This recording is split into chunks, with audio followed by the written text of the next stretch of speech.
Direct mo nga. Oh, teka muna, yung plata, please.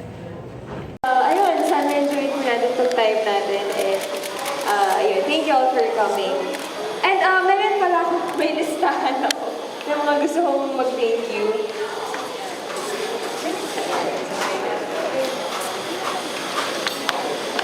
Ayan, to my debut team na sobrang dedicated and super passionate for my debut na lahat talaga ng preparations tinulungan nila ako. Thank you so much to, of course, the GMA Network, thank you po, GMA Artist Center, Marriott Hotel, Larive Events Venue, Bluefish, Ryan Raquinho of Bluefish Photography, Mr. Jason Magbanwa for the video coverage, Mr. Teddy Manuel for the event styling, Bespoke Manila for organizing my debut, Rabbit Hole Creatives for the setup, Luz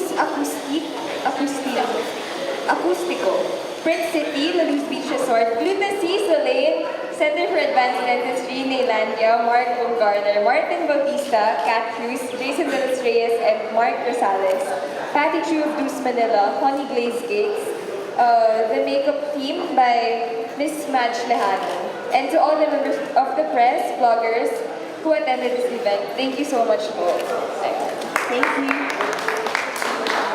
Kumain na po ba kayo? Ayan. So, for this time naman, I'm gonna be showing you a glimpse of the pre-debut shoot done by Mr. Jason Magbanwa. Short lang to, it's only a teaser for the debut itself. Ayan. Enjoy! Jamie.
Gabby, will you tell us about kung ano yung nangyari while the shoot, story Yes. behind it? Yes, first of all, it was taken at La Luz Beach Resort at Laia, Batangas by Bluefish Photography and Photos, and that exact day, yun yung time na bumabagyo sa exact day ng lawin.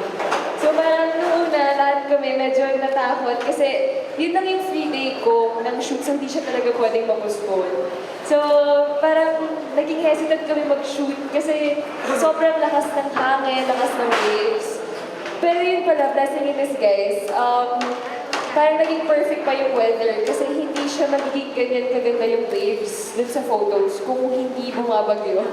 And gladly it did not rain. Malakas lang talaga yung hangin and yung waves. So parang lahat kami naging thankful that day. So yun yung story ng pre-debut shoot. Okay, so now let us all focus our eyes on the screen to watch the teaser video.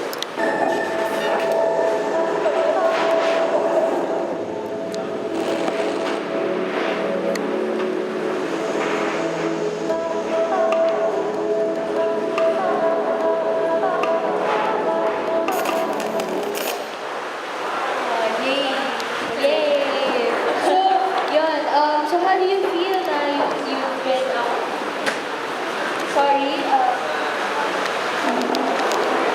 Ayan, again. So, yun, how do you feel na you shot there and with the team, how is it yung sa team nyo na nag-organize ng shoot mo? Ang saya kasi everyone is really into it, lahat game. And working with all the best photographers, best videographers here in Manila, sobrang nakakatuwa nakakataba rin ng puso. Like, for example, si Mr. Ryan Aquino shot in so many weddings, so many Class A weddings, and I'm so glad na it was an honor na being the model for him. And also, same with Mr. Jason Magbano, you all know that he's one of the top videographers here in the country.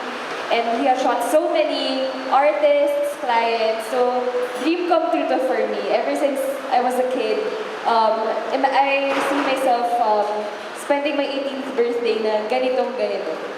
So, ayun. Sobrang saya. Thank you, Gabby.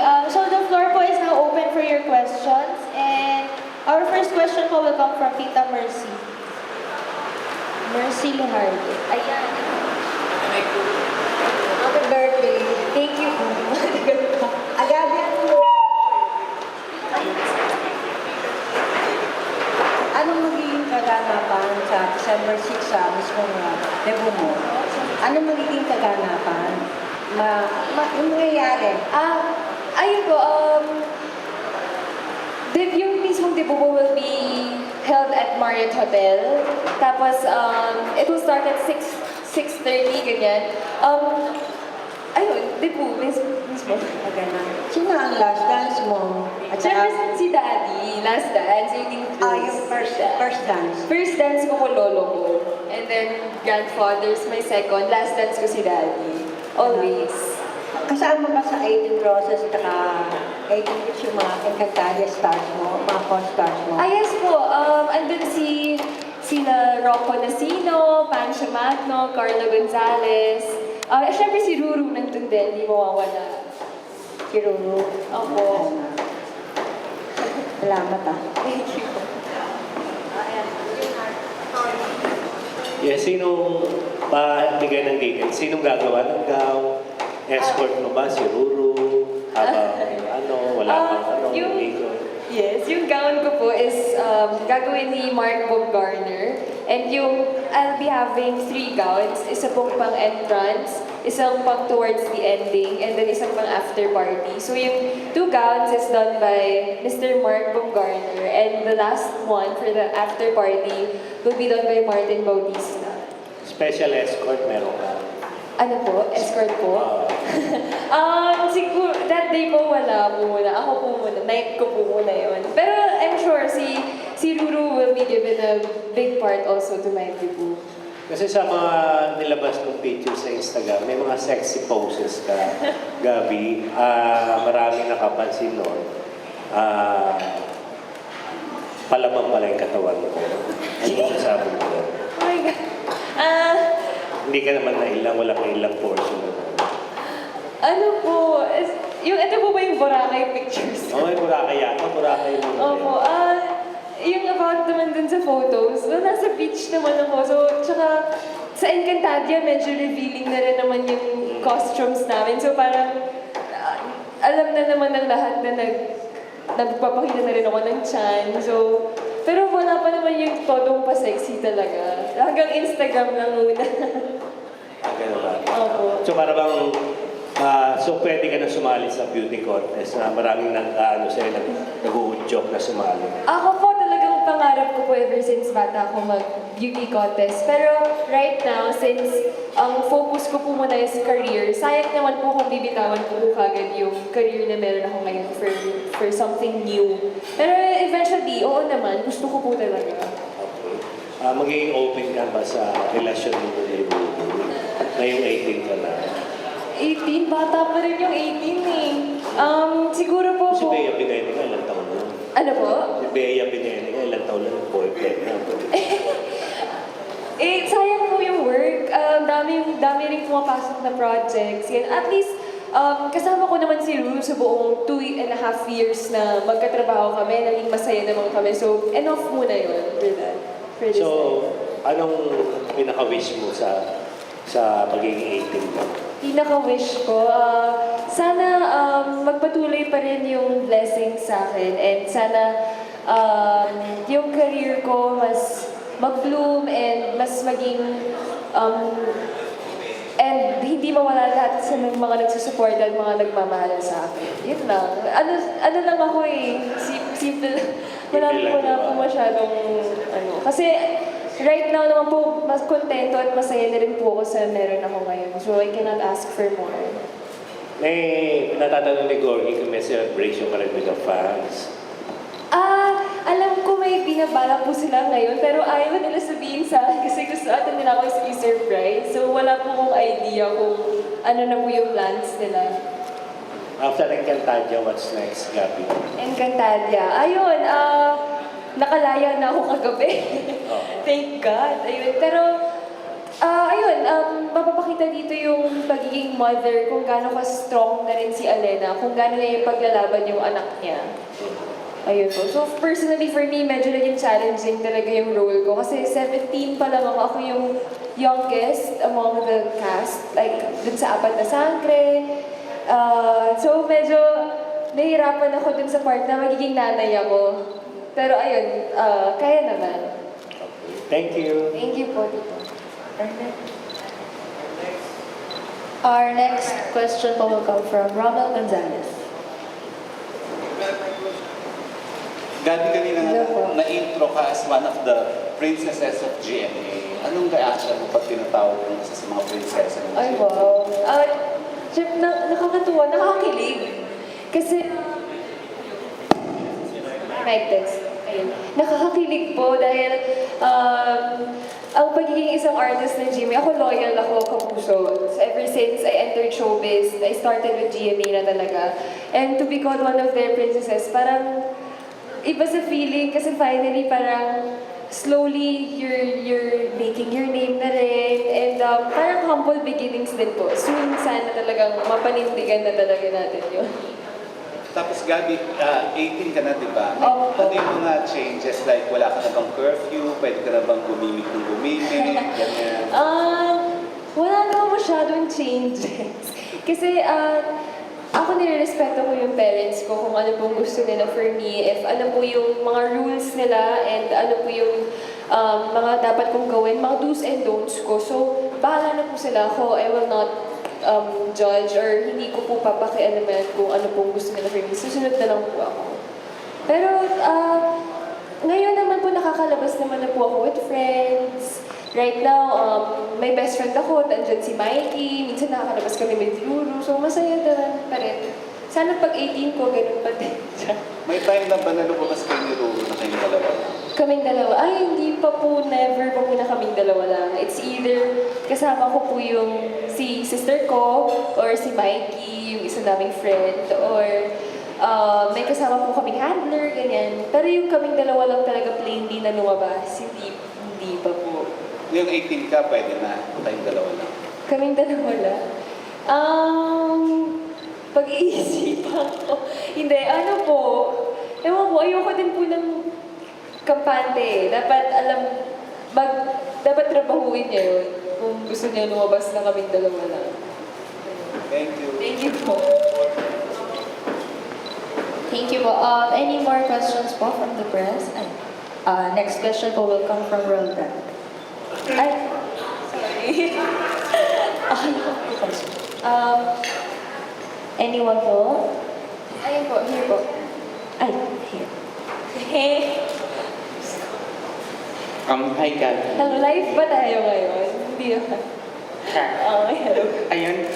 Kasi the last time na nakausap kita, nalaman ko na close ka rin sa mga kapamilya stars. Oh, okay. Ayan. So, may mga kapamilya stars ka ba na in-invite for your debut? Yes, syempre si Julia. Kasi close friend ko talaga si Julia. So, surely she will be there. She's part of the 18 Candles.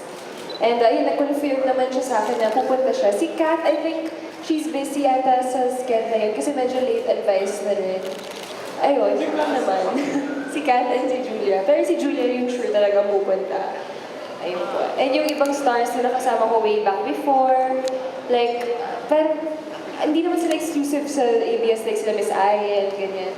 Pero yung exclusive talaga for Star Magic is si Julia, she's sure na pupunta. Ano yung significant milestones of your teen years na cherish mo ngayon na ngayon magdidibu ka na? Milestone. Siguro yung pagpasok ko ng showbiz.